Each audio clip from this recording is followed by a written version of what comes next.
The west coast of Barbados, home to some of the most beautiful beaches on the island and arguably some of the most beautiful in the world. Also known as the Gold Coast, many upscale residences and resorts are located here. Over the years, it has become a thriving commercial area and a popular tourist center. It is here that we find one of the island's four main towns, Holetown. Originally called Jamestown, it was the site where the English first settled in 1627. Modern-day Holetown is a far cry from these humble origins. With progress comes development, and this is certainly the case here. A drive along the coast will reveal that the open areas, or windows to the sea, have been virtually eradicated by the construction of buildings along the route, as various hotels and businesses have moved into the area. Still, there are some locations where one can get a rare glimpse into the past. In the midst of all of this modern development, a few pockets of nature remain. One of these is the Holetown Lagoon. Once a wetland that covered a larger surface area, the lagoon has been diminished in size as a result of the developmental activities of man and has been the subject of controversy in recent years. Unable to flow freely into the sea due to the presence of a sandbar, the lagoon has been plagued with problems of groundwater infiltration, water retention, and contributory flooding associated with adjacent properties. Such problems have significantly affected the quality of water in the lagoon, as well as the quality of life in the general area. However, its importance and potential cannot be denied. A cleaner and more functional lagoon will certainly enhance its surroundings and be more convenient for everyone. With this in mind, the Coastal Zone Management Unit has come together with other government and private entities to work on the Holetown Lagoon Restoration Project. Dr. Leo Brewster, Director of the Coastal Zone Management Unit, explains. The Coastal Zone Management Unit is working closely with the Ministry of Tourism and also with a committee drawing together other agencies such as the Environmental Protection Department, the private sector, hoteliers, Discovery Bay and Mango Bay in particular, as well as other departments like Public Health, other agencies from the Ministry of Health, the Environmental Unit of the Ministry of Environment, and one or two other agencies. The intent really is to try to develop a more robust approach to managing the lagoon itself. The project's overall goal is to improve the lagoon from its current degraded state, and this will be undertaken in stages. Kevin McIntosh, Vice President of Baird & Associates, elaborates. There are several components to this project, starting with, as you can see in the background, the trimming of the trees, which has occurred in the last few months. There's some more work to be done on that, followed by a number of studies, a hydrological study, where we will look at the amount and quality of water that runs into the lagoon at various storm events. We will also study the breaching of the beach, which is just off to the ocean side here, and look at what happens whenever that material is removed, the sand material, where it distributes along the beach. We have numerous other detailed tasks just to make sure that the lagoon functions very well in the future, provides clean water, and reduces the issues that are occurring now with flooding and water quality.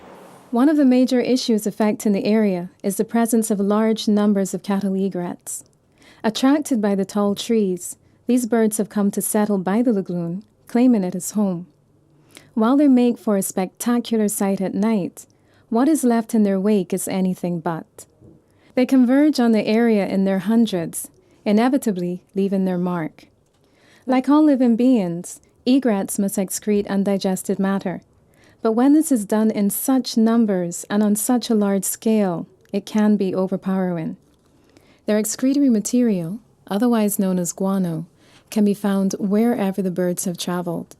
The overwhelming presence of these birds not only affects the lagoon, but the neighboring hotels as well. Yes, we received many different complaints about the smell, primarily from the birds, the cattle egrets, because they defecate overnight, and this then drops on pathways in the lagoon and adjacent to the lagoon. Once it drops into the lagoon, then it reacts with the algae, and what you have is a stench that can be quite overpowering.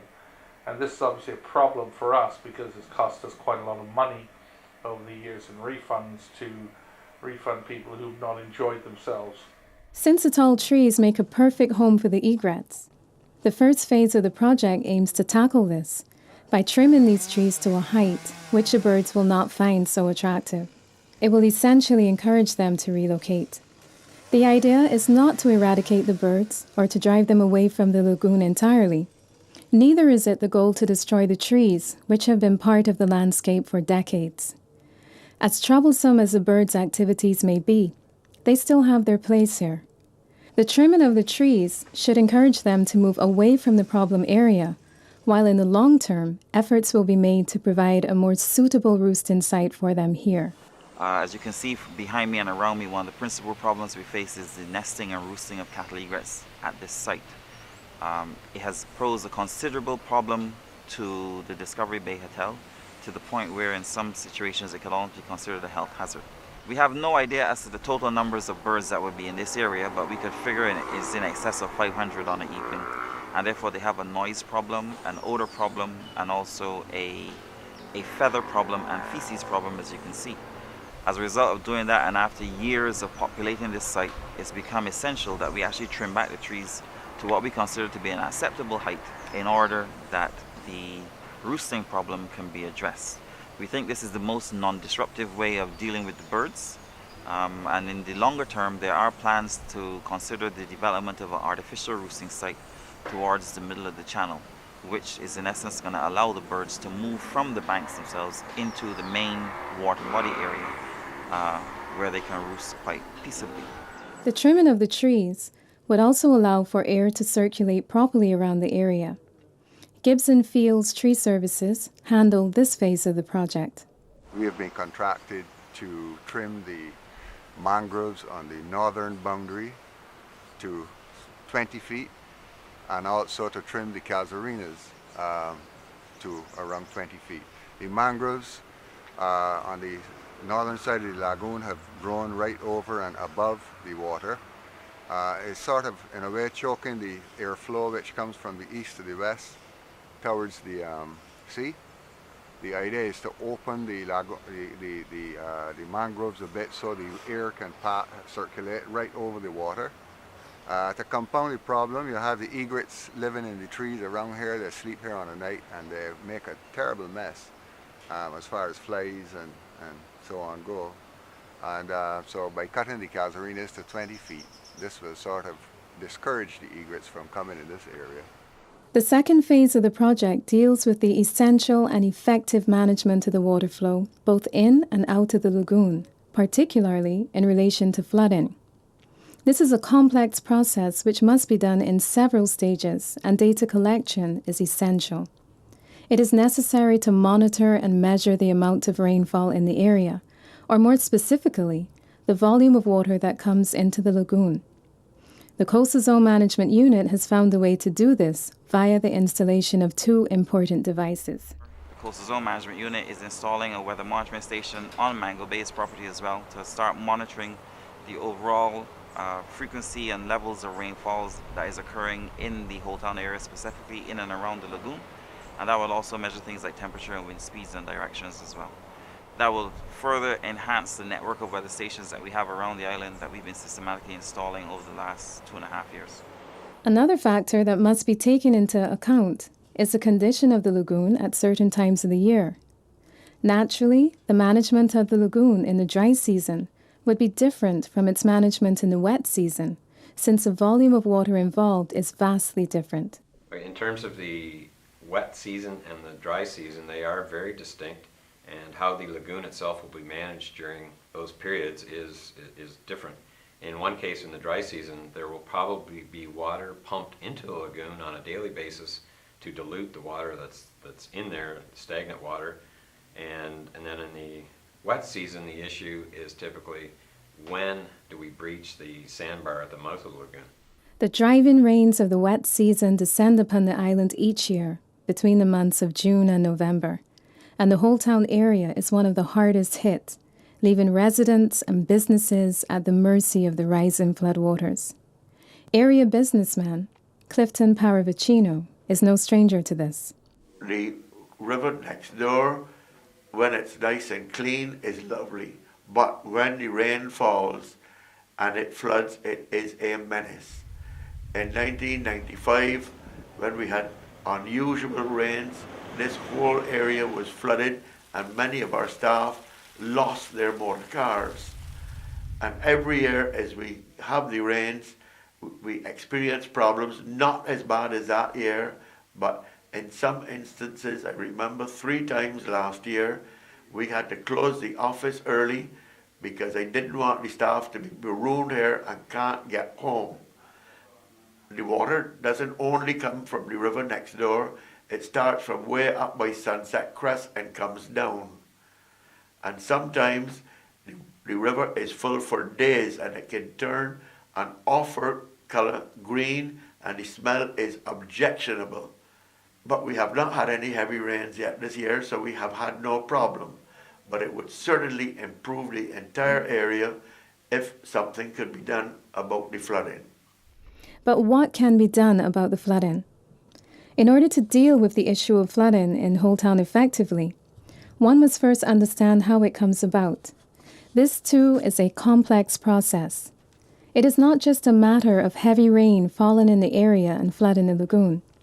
Holetown is a low-lying coastal area, which is itself part of a larger watercourse. This means that it not only has to contend with rain that falls in the immediate area, but with rainfall from elevated areas in the center of the island that makes its way through the natural watercourses or gullies to the coast as well. Charles Yearwood, Senior Technical Officer of the Drainage Unit in the Ministry of Public Works, explains. The source of the water that enters the Holetown Lagoon, we're talking about over the bridge, Holetown Bridge, is approximately just over 1,000 hectares of land. It's predominantly from 3 catchments we consider hydrological catchments. There are Dunscombe, Plumtree, and the Port Vale catchment. So above Highway 2A, you have the Dunscombe on the south, Plumtree in the north.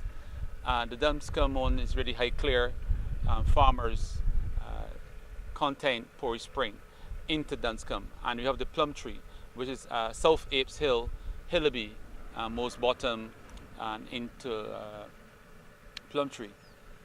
The greatest portion of that, if you to break down the catchment by subsections, you have the Dunscombe, which is about probably 40% of the total catchment and the higher rainfall area.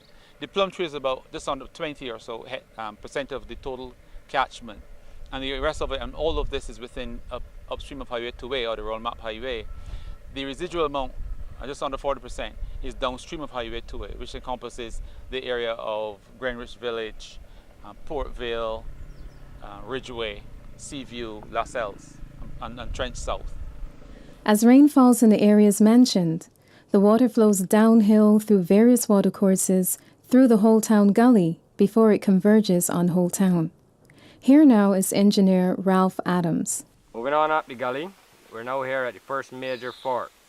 You got water coming in from 2 directions and going down the main channel, which we've just been progressing upwards. The catchment area that's being brought down through this gully system is approximately 655 hectares east of Highway 2A and 408 hectares west of Highway 2A. So in total, in excess of 1,000 hectares of land draining through this gully system into the Holetown drainage area. To complicate the process, the water encounters debris in these gully systems as it makes its way into Holetown. Gullies are often used as illegal dumping sites. One can find all manner of objects there, ranging from discarded construction materials to unsightly animal matter. All of this affects the water flow, as this debris can be carried further down into the watercourse during heavy rains, and harmful bacteria and sediment can be carried straight into the lagoon. Any successful water management initiative for the lagoon must therefore begin in these catchment areas, and it has. The construction of check dams and ponds would control the flow of water into Holetown. This is being done at the strategic locations of Dunscombe and Farmers. We're now at the Dunscombe Dam or the Dunscombe Pond. It is going to be close to 2.1 hectares in size. from the top of the actual quarry wall to the gully floor is going to be close to 500,000 cubic meters of material that has to be removed. The total area of the actual entrainment and catchment site, which is going to include not only the pond that is being built, but the check dam that has to go much further downstream, is going to be close to around 300 hectares, which is about 30% of the total Holetown Gully course of the watershed. So it's a pretty sizable component. It's almost 1/3. So it means that it's going to be a large body of water that's going to be able to be retained here, which is going to reduce the total flow running down into Holetown itself. But that water will then be used by the Ape Sail project as part of their major irrigation project for all their residential areas, as well as the golf courses that they're going to have up there. In this instance, construction has aided nature's process. So we're now on the Apes Hill property. And as part of the overall access into the site where they're doing the excavation to build the Dunscombe Dam, they had to build this access road. And on the access road, what they had to do was they had to actually block the gully part of the way to ensure that they could have the heavy trucks passing over it. In doing so, they've made the impoundment area behind me, and they've had to put in a large bore diameter pipe that's about 5 or so feet wide. And what that actually does then is that it allows the water on the eastern side to infill the area and then flow through in a much more controlled rate and flow out of the pipe in a much more controlled rate. It manages the water that would then flow through into the dam area, which is much further downstream, and it allows for more effective control at this point. The farmer's dam is the larger of the two, and they will both aid in easing the flow of water into Holetown. Ideally, as the water runs down into the lagoon, it would flow uninhibited into the sea. That is, if this were a properly functional lagoon. There would also be adequate oxygen levels and healthy circulation in the water, instead of the buildup of harmful gases and sediment and the resultant murky appearance, which even to the untrained eye looks unhealthy. Fallen oxygen levels pose a significant threat to the fish and other organisms in the water, which depend on oxygen to survive. When these levels are low, it is common to see fish gasping for air at the surface, and should the levels fall even more, it would mean certain death. Stagnant water, like that found in the lagoon, provides the perfect conditions for such harmful results. The third phase of the project aims to improve on these conditions with the installation of a device known as an aerator. As its name suggests, the aerator would aid the flow of air and the circulation of oxygen through the water. James Emtage is the owner of Water Process Services, the company which has been commissioned to set up the device. The aerator you can see is fed with air from a land-based hard-standing mounted blower, which supplies air to 3 points along the lagoon. Only one is active right now, but it will be ultimately 3 points along the lagoon with aerator fountain similar to this.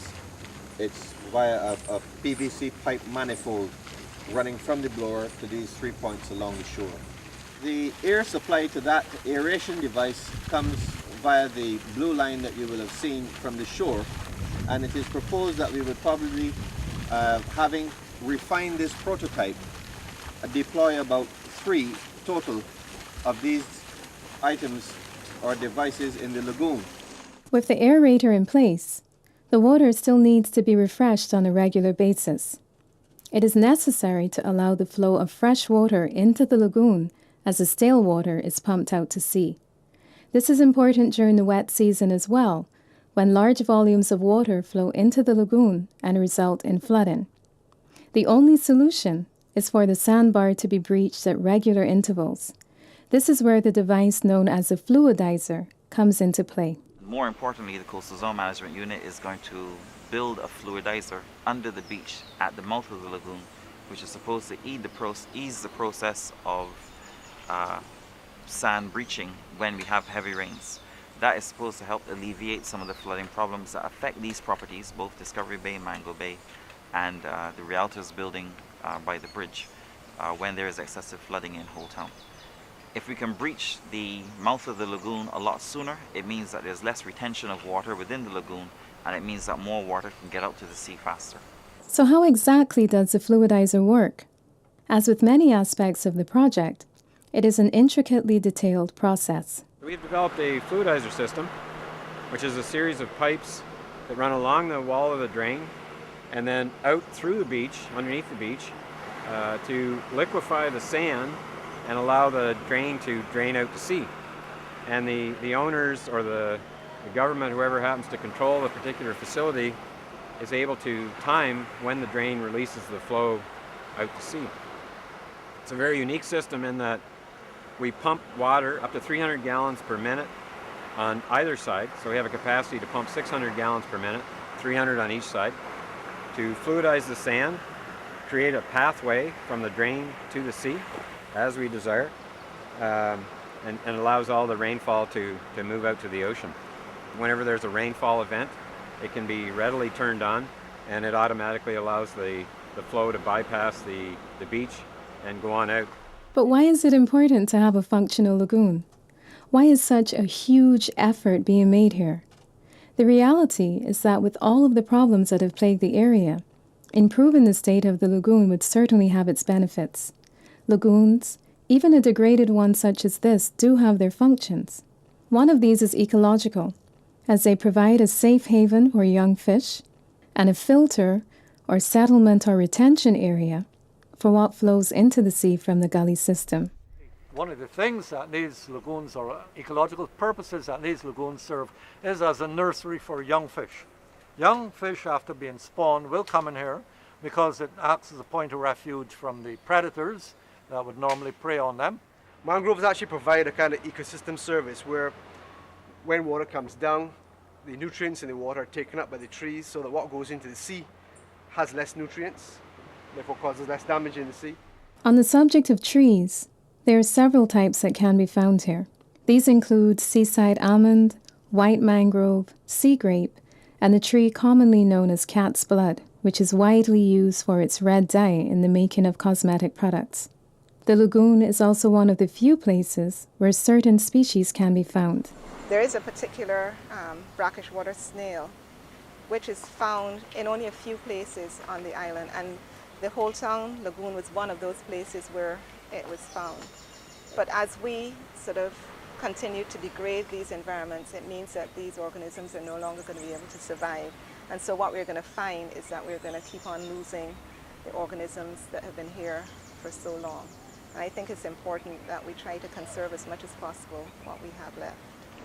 Since many visitors come to Barbados for its natural beauty, a thriving lagoon would also benefit tourism by improving the island's ecotourism product.